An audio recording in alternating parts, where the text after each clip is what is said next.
America से तनाव के बीच ईरान ने बड़ा ऐलान किया है। ईरान ने नई बैलिस्टिक मिसाइल तैयार की है। आईआरजीसी को आतंकी संगठन बताने पर भड़क गया है ईरान। लॉन्ग रेंज मिसाइल के टेस्ट की घोषणा की है। उसने कहा हथियारों पर कोई पाबंदी नहीं मानेगा ईरान। तो फारस की खाड़ी में घमासान कभी भी शुरू हो सकता है, क्योंकि ओमान की खाड़ी से स्ट्रेट ऑफ हॉर्मुज पार करके यूएसएस लिंकन कभी भी पहुंच सकता है। अमेरिका तीन तरफ से ईरान की घेराबंदी कर रहा है, जबकि ईरान पलटवार में चीन और रूस के साथ मिलकर स्ट्रेट ऑफ हॉर्मुज में युद्धाभ्यास शुरू करने वाला है। जबकि ट्रंप ने सीक्रेट मीटिंग करके ईरान में टारगेट फिक्स कर लिए। इस बीच ईरान के राष्ट्रपति पेजेश्कियान ने अमेरिका को धमकी दी है, अगर हमला हुआ तो ईरान पूरी ताकत से हमला करेगा, और इसके लिए ईरान ने तैयारी भी कर ली है। यानी अब युद्ध का संकट नजदीक आ चुका है, बस ट्रंप के फाइनल ऑर्डर का इंतजार है। तो ईरान पर हमले का काउंटडाउन शुरू हो गया है। अमेरिका ने ट्रिपल अटैक का ब्लूप्रिंट बना लिया है। इसके लिए ऑपरेशन ग्रीन माउंटेन शुरू किया जाएगा, जिसके तहत प्यूर्टो रिको पर 5 F-35 वॉर रेडी कर दिए गए। ये देखिए, एक के बाद एक यहां पर आपको दिखा रहे हैं। पांचों एयरक्राफ्ट पुर्तगाल के लेजिस एयरफील्ड पहुंच गए। 4,468 किलोमीटर की उड़ान भरी इन्होंने। बीच में एयर रिफ्यूलिंग भी की गई। यूएस का ये देखिए, प्यूर्टो रिको से 5 F-35 उड़े और फिर इनकी बीच में रिफ्यूलिंग भी की गई। 4,468 किलोमीटर की उड़ान इन्होंने भरी। यूएस का ग्रीन माउंटेन वॉयस स्क्वाड्रन सक्रिय है, जो स्पेशल ऑपरेशन के लिए तैयार है।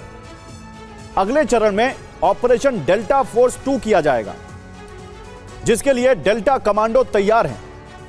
इसके लिए प्यूर्टो रिको से ट्रांसपोर्ट प्लेन उड़ा। देखिए, हम एनिमेशन के जरिए आपको दिखाने की कोशिश कर रहे हैं कि कैसे डेल्टा फोर्स 2 यहां पर किया जाएगा, ऑपरेशन डेल्टा फोर्स 2, जिसके तहत डेल्टा कमांडो तैयार हैं। प्यूर्टो रिको से आप देखिए, एनिमेशन के जरिए हम आपको दिखा रहे हैं एक ट्रांसपोर्ट प्लेन यहां से उड़ा, जो प्यूर्टो रिको से उड़ान भरकर अजरबैजान पहुंचा। इसके लिए 10,635 किलोमीटर की दूरी इस प्लेन ने तय की, और इस प्लेन में अमेरिकी डेल्टा फोर्स कमांडो मौजूद थे, जो 10,635 किलोमीटर उड़कर यहां पहुंचे। अब वेनेजुएला जैसे ऑपरेशन की तैयारी की जा रही है। तीसरे चरण में ऑपरेशन ईरान दहन होगा। इसके लिए अमेरिका फाइनल प्रहार करेगा। ईरान पर अमेरिका एक ज्वाइंट अटैक करेगा, संयुक्त हमला, और इसके लिए इजराइल अमेरिका को बैकअप देगा। देखिए, ये एयरक्राफ्ट कैरियर हम आपको दिखा रहे हैं। यहीं पर जो इस एयरक्राफ्ट कैरियर पर फाइटर जेट्स होंगे या जो फाइटर हेलीकॉप्टर्स होंगे, उनके जरिए ईरान में सैनिक उतारे जाएंगे। ये एक ज्वाइंट अटैक होगा, जिसमें इजराइल भी शामिल होगा। इजराइल बैकअप देगा। डेल्टा फोर्स और ग्रीन माउंटेन कमांडो इसके हमला करेंगे। F-35 से ईरान के डिफेंस सिस्टम तबाह किए जाएंगे। यूएसएस एयरफील्ड से डेल्टा कमांडो यहां पहुंचेंगे। हेलीकॉप्टर के जरिए उतरे कमांडो खामेनेई को पकड़ेंगे, और दूसरे टॉप कमांडर्स को भी पकड़ने का ऑर्डर दिया गया है। ट्रंप ने खुफिया विभाग के अधिकारियों के साथ मीटिंग की। मीटिंग में ट्रंप के कैबिनेट से भी मंत्री शामिल हुए। ईरान पर सैन्य विकल्पों को लेकर मंथन हुआ। ईरान में हमले के लिए टारगेट फिक्स किए गए। अमेरिकी सेना ट्रंप के हर आदेश को पूरा करने के लिए तैयार है। ईरान पर हमले के सभी विकल्प बता दिए गए हैं। ईरान के सैन्य संगठन आईआरजीसी पर संपूर्ण प्रतिबंध लगाने का वक्त आ चुका है। ईरान में हुए नरसंहार के लिए वही जिम्मेदार है। यूरोपीय देश इसे लेकर एकमत है।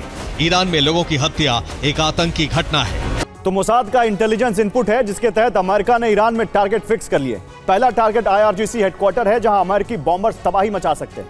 इससे आगे दूसरा टारगेट खामेनेई का सीक्रेट बंकर है, जहां से खामेनेई पूरे माहौल पर नजर बनाए हुए। तीसरे टारगेट पर ईरान की मिसाइल सिटी है, जहां ईरान ने 2000 से ज्यादा मिसाइलें रखी हैं।